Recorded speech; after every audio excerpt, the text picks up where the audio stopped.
मेरे अति प्रियों, यीशु मसीह के नाम से अभिवादन करता हूँ। प्रभु यीशु मसीह आपसे इतना प्यार करता है, आपको संभालता है, प्रतिदिन आपसे वो बातें करता। आज ये एक खास विशेष दिन है। विश्व भर में इस दिन को बहुत ही विशेष रूप से मनाते हैं। आपको मालूम है? जी हाँ, ये फादर्स डे के रूप में मनाते हैं। हम सारे लोगों के लिए अपने पिताजी रहते हैं। पिताजी के बिना कोई भी इस दुनिया में नहीं आए। किसी किसी को अभी भी उनके पिताजी साथ में रहते हैं, किसी किसी को ऐसे हालात हुआ है, कुछ परिस्थितियों के चलते उनका पिताजी नहीं है, लेकिन हम सब के लिए किसी न किसी रंग से पिताजी है। भजन 103 का उसका 13 वचन में, जैसे पिता अपने बालकों पर दया करता है, वैसे ही यहोवा अपने डरवों पर दया करता है। हमारे पिताजी हम पर दया करते हैं, वैसे ही वचन कहता परमेश्वर हम पर दया करता है। जब आप बाइबल में पढ़ते हैं, यीशु मसीह के बारे में वर्णन किया गया, वो अनंत काल का पिता, यानी हमेशा हमेशा साथ रहने वाला पिता के रूप में कहते हैं। इसलिए प्रभु पिताजी के समान हमसे बराबर प्यार को दिखाता है। बाइबल में देख सकते हैं, हे बेटी तेरे पाप तेरे लिए क्षमा किया गया है। और बाइबल में ऐसे लिखा हुआ है, ए बेटे तेरा सारा पाप तेरे लिए क्षमा किया गया, इसके बाद तू पाप नहीं करना, तेरे रोगों को मैं चंगा करता हूँ। ऐसे प्रभु ने उस व्यक्ति से प्यार से बातें किया। इसका मतलब इस दुनिया में हम पर दया करने वाला प्रभु यीशु मसीह है। इस दुनिया में किसी किसी परिवार में ऐसे पिताजी है, बिल्कुल अपने बच्चों पर ध्यान नहीं देते हैं और उनको ख्याल नहीं करते, उल्टे उनको मारते हैं, उनको गाली देते हैं। इसलिए कुछ बच्चे ऐसे समझते हैं दुनिया में अच्छे बाप है, लेकिन मेरे लिए सही बाप नहीं मिले हैं। यदि आज का परिस्थिति में आपका स्थिति ऐसे ही है, तो प्रभु यीशु मसीह आपसे प्यार करता है।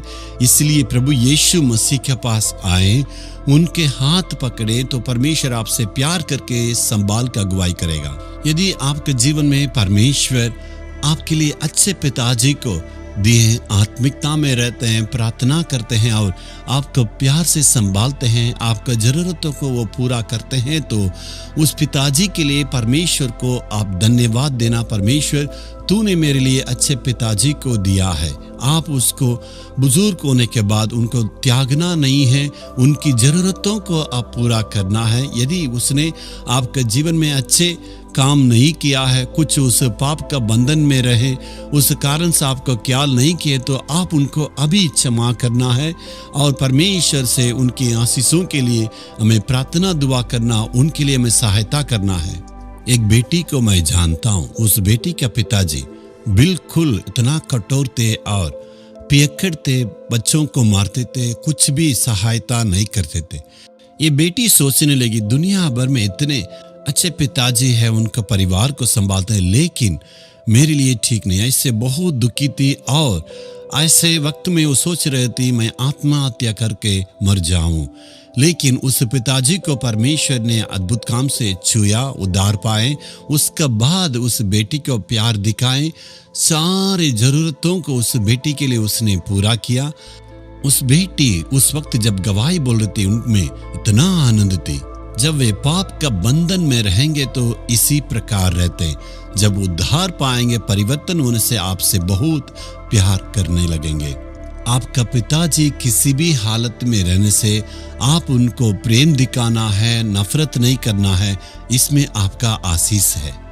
यदि आपके बच्चे हैं तो अपने बच्चों से ज़्यादा प्यार दिखाना, उनको संभालना है, उनकी ज़रूरतों को पूरा करना है। आपके लिए भी पिता परमेश्वर है। यदि आप यीशु को ग्रहण नहीं किए तो यीशु मसीह को पिताजी के रूप में ग्रहण करने के द्वारा आपके जीवन में परिवर्तन आएगा। क्या उस आशीष को पाने के लिए प्रार्थना करेंगे? हे पिता परमेश्वर, सबके परिवार में तू स्वर्गीय पिता वहां पर रह के उनको संभालना है। प्रभु आज जो कोई अर्पण करते हैं उनका जीवन में तू परिवर्तन को लाना है। एक एक पिताजी के लिए प्रार्थना करते हैं, उन्हें आशीष दे, चंगा करें और लंबे आयु को दे के उनको तंदुरुस्ती देने के लिए दुआ करता हूँ। यीशु के नाम से प्रार्थना मांगता हूँ, आमीन आमीन।